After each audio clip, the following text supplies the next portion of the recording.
Alright, so I'm going to be reviewing The Strangers, came out 2006, starring Liv Tyler. And. What the fuck?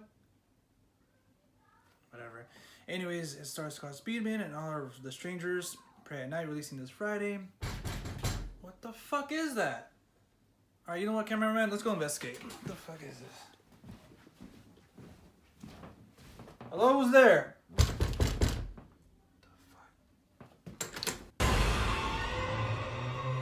Oh, it's just you, Bob.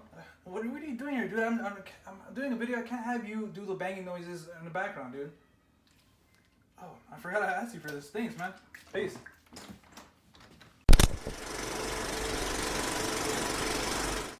What's going on, everyone? John here from The Real Talk, back again with another review. And obviously that is for Strangers, which came out in 2008, not 6. And obviously starring Liv Tyler and Scott Speedman.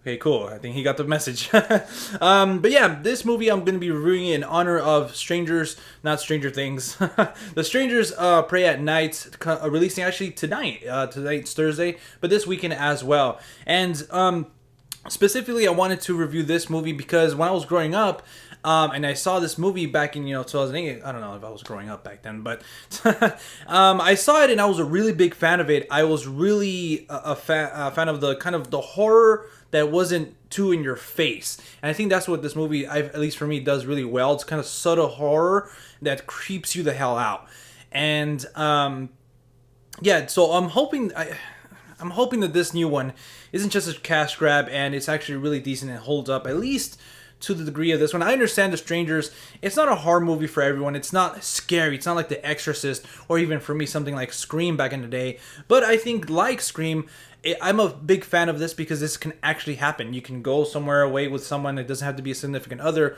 and just experience this horror aspect. Like someone can go mess around with you, and hopefully it doesn't happen. But for me, that's the things that scare me the most.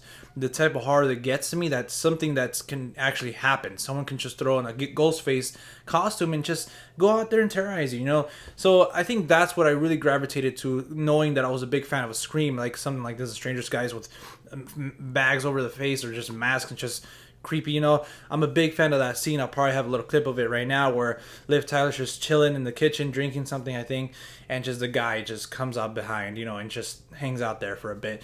That for me, I was just like, holy crap, like what are they doing to me? Like they're scaring me, but it's just a subtle scene. So I think that's what The Strangers does really well. And I think that's pretty much it. I like the aspect that they were going for in the beginning of the film, where obviously Scott Speedman, kind of proposed to Liv Tyler's character, and obviously you can tell that she said no. So it's very difficult to kind of portray that aspect of a relationship that he wanted to get married, she didn't, and I feel like that didn't really pay off. I think they just added that, okay, cool, let's make the audience try to make the audience feel sorry for these characters. That their marriage or that aspect wasn't working, and now they're experiencing this. But I think if they would have developed that a little bit more, it would have meant, like, it would have hit me a little bit more. At least in this time I was watching it, kind of didn't really, didn't get to me, But I did like that take in the beginning, but it just didn't pay off. And towards the middle of the film, I feel like it's just kind of not a generic horror movie, but it kind of has those tropes of a horror movie. I feel like they were kind of trying to go for unique scares and stuff like that, but it was just like, okay, we've seen this before, because the characters, these slashers or whatever, they're kind of unique and they're just wearing masks and that's it. Another thing I wasn't a big fan of is Liv Tyler. She was all right in this one, but again, just like I said in my Incredible Hulk review, I think, I don't know, I don't gravitate towards her. And Scott Speedman, again, he's one of those actors for me. So I think that's what, at least this time around, took the movie down a notch for me. And yeah, I don't know, this time around, just saw this movie kind of like, the first few times when I saw it growing up, I thought it was really good and really well done and kind of unique a little bit. This time, I don't know, maybe because I seen other type of horror movies and kind of just didn't really hit with me. But I still do like the subtleness of the horror that they're trying to go for. So I think that's basically it. I want to keep this review short, you know, I don't want to take too much of your time, but those are my full thoughts on it, you know. I feel like they're trying to go for something unique. They hit that in some aspects, but in others they fell flat and kind of landed in that generic horror kind of aspects. And but I'm still excited for the new one. I hope it's good, you know, at least a bit of the first one, you know, we got in 2008.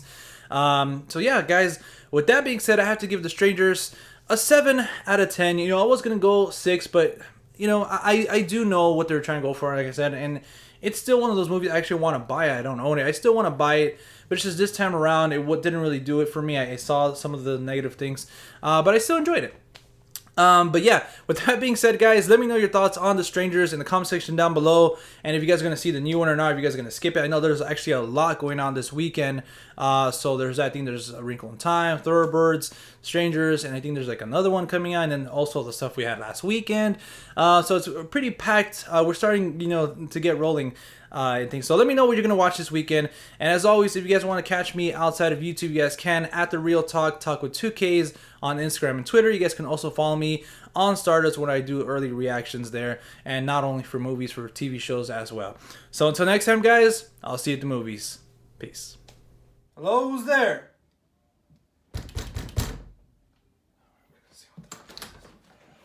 It's me, bitch.